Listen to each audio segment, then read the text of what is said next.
there's quite a few apps that have Sira apps, so you can actually download and read little by little. Beside that, Sheikh Yasir Qadi, he has a lecture. He has a series of lectures on the Sira. It's quite extensive. He goes into quite detail. May Allah reward him. But there's a few other scholars. What I would recommend is a book, a simple book. It's called The Sealed Nectar. That's good. When the Moon Split is also good. There's another book by Abu Hassan Nadwi rahimahullah, The Life of the Prophet, The Last Prophet. That's really good. If you want more extensive, there's Siratul Mustafa. That's very extensive. It's about 3 volumes. Beside that, if you want to read another one by Karen Armstrong, that's a very good book on the life of Rasulullah sallallahu alaihi wasallam. Another book is Jonathan Brown, Professor Jonathan Brown, Hafidahullah. So he has another book which is really good. It's a small book, just an introduction to the life of Rasulullah sallallahu alaihi wasallam. I would prefer reading. Other than that, there are quite a few series to learn about the Sirah. The Sirah is amazing. Me personally, I will tell you that you can learn Quran and you can learn Sunnah, but when you learn the Sirah, you're learning both. Because the Sirah is the materialization of Quran and Sunnah. And it's a continuous circle, meaning the more you love Muhammad, the more you learn about him. The more you learn about him, the more you love him. It just continues, right? Learn with an unbiased heart. When you read about the life of Rasulullah sallallahu alaihi wasallam, go to the doors of Muhammad sallallahu alaihi wasallam, knock with humbleness. Knock with humbleness. You know, the other day somebody came to me and said, "Brother, I studied this. I said, Alhamdulillah. And then the paradigm from which he asked the question, I told him, I don't think there's going to be any benefit in this discussion. Because we're not talking out of love. We're talking in challenging God. Right? How can man from his paradigm try to understand God, which is the basis of atheism? Try to understand God from your limited intellect. That is the pinnacle of stupidity. Trying to understand, encompass God. لا يحيطون. Nothing can encompass Allah subhanahu wa ta'ala. Right? Forget the feeble mind of man. Yes? Anything else? Yes. Sometimes if somebody asks about, give me something to read about Islam, who really wants to know, but not too big volume of the book, but small something, what can I give it to them?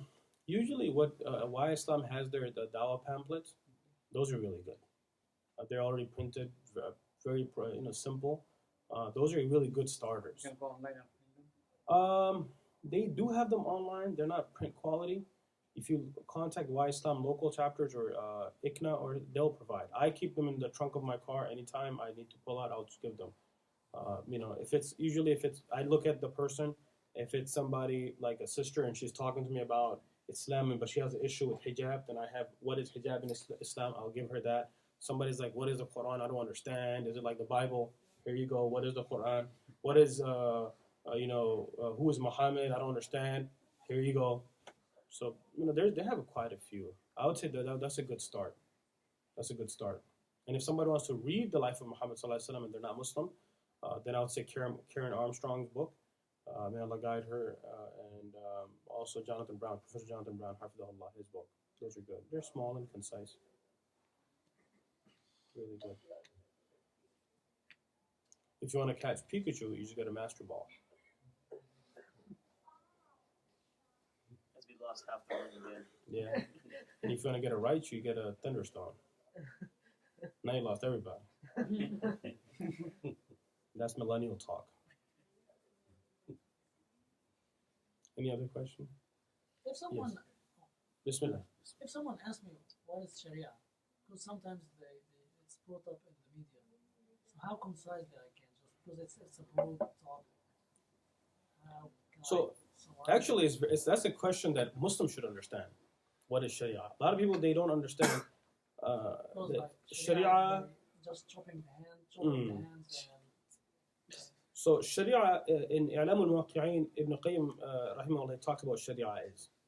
And he goes, Sharia, the maqsood of Sharia is al-adl, is to achieve justice. That's what Islam is. Islam could be described in one word, it's justice, al-adl. Okay? Al-adl bayna ibadillah, to have justice between in the world. And then he goes, if there are any. Okay, so let me backtrack. So there is two words. One is sharia and one is fiqh. Okay? Sharia is divine law. Fiqh is the human understanding of sharia. Okay? This is what it is. Fiqh is what we have understood from divine law. Sharia is infallible. Fiqh is fallible. Okay? So these are things that we have to differentiate. Thus, now when we say fallible, it doesn't mean there's, just everything. No, it means difference of opinion can arise. And there could be strong and preferable, strongest opinions. So that's what I mean. Right? And that's what we have the different opinions in fiqh. So that's there. What you could say, it's within the Jewish, they have something called the halakha. Halakha is basically sharia in Hebrew. And if you look at their tenets of faith, if you look at the maqasid al-sharia or maqasid al-halakha, it's the very same as the maqasid of sharia. The five, right? Hifdh al-nafs, hifdh al-aql, hifdh al-deen, and the five that we talked about. And if you look at the cardinal values of Christianity, they're also the same. So when we have to talk to people about what is Sharia, Sharia is the same as the Halakha, is the same as the cardinal values of the Christian faith. They're synonymous. And I've talked about this to Rabbi Feinstein and Encino, and they're the same. Our objectives of religion are the same.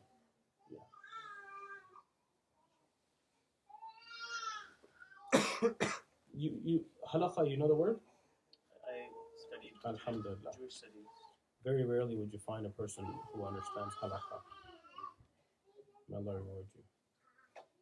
Anything else? So when you say understanding Sirah,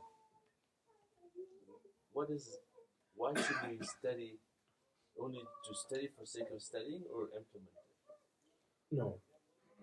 Studying the Sirah, there's one objective. There is no subject that we study except that it has a psychological effect on you. Okay? There's no subject that you study except that it leaves a psychological imprint. So if you are an accountant, or if you are a biologist, or if your outlook in life is going to be through those glasses of your profession, of what you have studied. Agree on that? Okay. If you're a doctor, okay, you're going to be very careful about a lot of things, which I'm not going to be very careful about, because that's your profession. When a person knocks on the door of Rasulullah ﷺ and studies Sirah, with love and understanding, with the desire to learn about Muhammad ﷺ, it has a psychological effect on that person. And that effect is something similar, not the same as suhbah, which the word sahaba comes from. When a person becomes excessive in studying the Sirah, what happens? You start looking at your whole life through the eyes of Sirah. That's the biggest benefit of studying Sirah. Everything that you do, you say, okay, how did the Prophet do it? So you now fall into a category of suhbah. You are now in the category of being a sahabi in a metaphorical sense, not physical sense, right?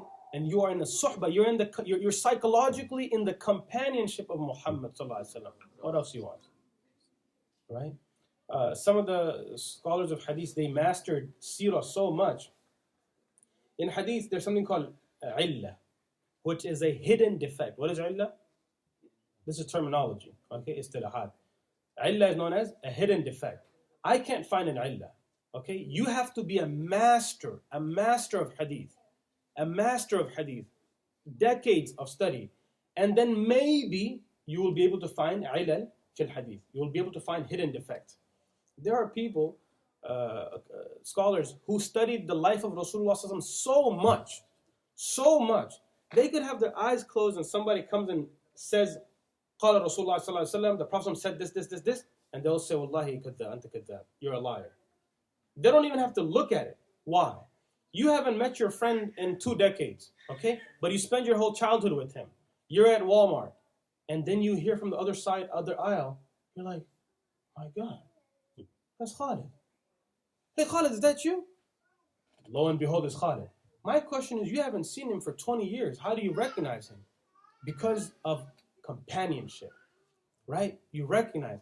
People have spent so much time with the life of Rasulullah sallallahu alaihi wasallam that they don't even, when they hear the style of speech, they're like, no, this is illah. This is not how Muhammad sallallahu alaihi wasallam spoke. It's amazing. It's amazing.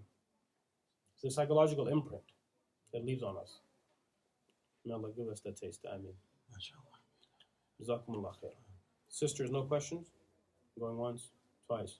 Jazakumullah khair. Assalamu alaikum wa rahmatullahi wa barakatuh.